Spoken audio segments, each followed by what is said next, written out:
Hello, my name is Andrew Goodman, and this is my persuasive speech for speech and comp class.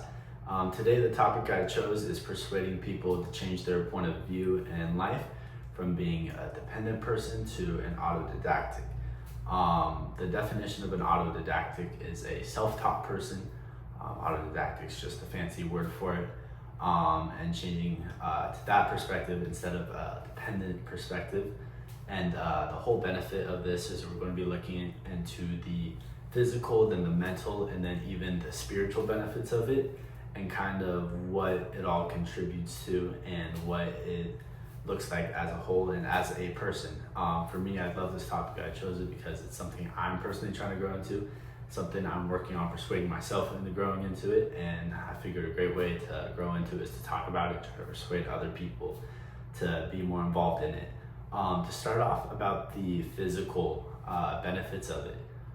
First off, autodidactic is you're self-teaching. You're self-teaching yourself how to do plumbing, electrical, woodworking, smaller things about self-teaching, guitar, so many different applications in your life that it can benefit to.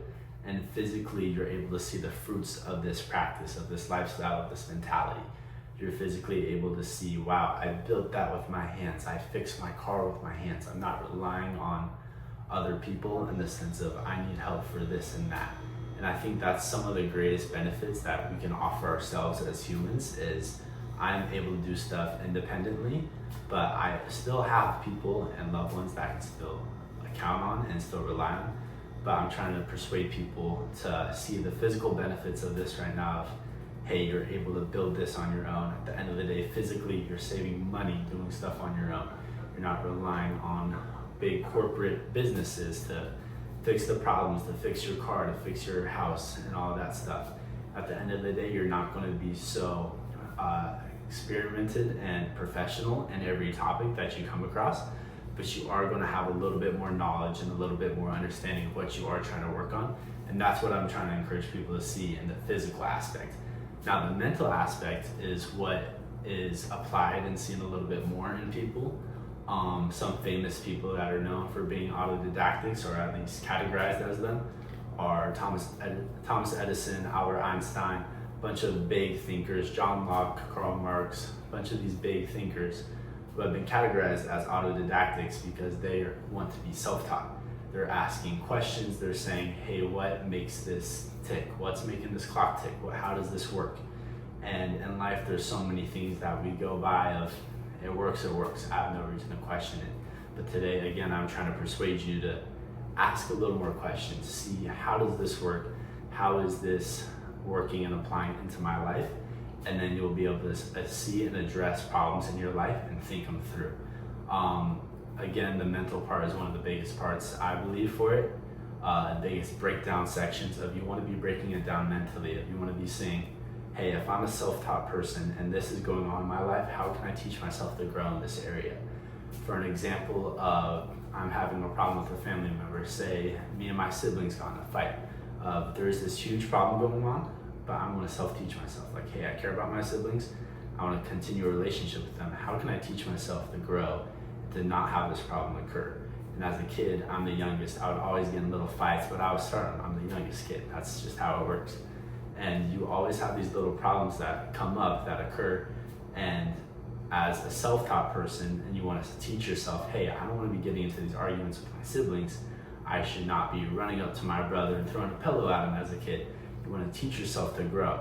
And then as life gets bigger, the problems get bigger. But the more you teach yourself, the more you grow, the more independent you become and less dependent, making yourself a more autodidactic person, which is the goal of the whole speech here. I'm trying to persuade you guys to be more autodidactic. And then lastly, we come into the spiritual aspect of what does this look like spiritually? For me, I'm a Christian and I believe in God, and I believe that He made us to be autodidactic, as we want to ask more questions. We want to understand what's going on and not just have life rolling and not know how it's operating. But I think a lot of the time that can get people very lonely, and it'll get them in a solitude place. And biggest encouragement here, if that's one of your worries, is you're not meant to do it alone. You're not meant to be an autodidactic. You're not meant to be self-taught. Like, at the end of the day, there's always people around you who are going to challenge you and push you for your goals. For me personally right now, I'm looking more into woodworking and to graduating early and to be self-taught. And a lot of the time it's I have to take my classes. I need to self-teach myself here. And biggest goal for me is I want to graduate from school early, but I have people challenging me, even though I'm teaching myself sometimes and I'm teaching myself classes to do these CLEP tests and to pass classes on time. There's still people challenging me and encouraging me. And that's the big picture, because a lot of the time we get isolated or, hey, I can do this by myself, but that's not the whole goal of being autodidactic. It's knowing that you can do stuff by yourself, but it's also knowing there's other people that are there to help you. I have a little visual right here for you, is this Lego. And if you see all these pieces bundled up out in front of you, you're not gonna know how to put it together into this tree. But they made instructions for you. And there's instructions of, hey, if a piece breaks off, if this little branch is bent up and it's not supposed to be, there's directions, the world's not random. The world has directions to it, has focus to it, has a way for you to go in life. And then you have the directions, you can see, hey, this is what I'm trying to work on, this is what I'm trying to teach myself. And you realize, hey, I'm gonna fix this branch, get it to where I wanna be. And then that way you can grow as a person and more as an autodidactic person. And in conclusion, my biggest challenge and my biggest side that I'm trying to persuade people to is just get out of your comfort zone, be self-taught, and don't be afraid of consequences that come with it, because at the end of the day, if you're focused on something and you're working hard and you're loving God with how you do it, I challenge you all to have that mentality, and then at the end of the day, you'll be blessed and you'll see all the fruits of all the hard work that you put in. And that's my persuasive speech. Again, challenging you guys to be independent, challenge yourself, get out of your comfort zone. And yeah, thank you for listening to my speech.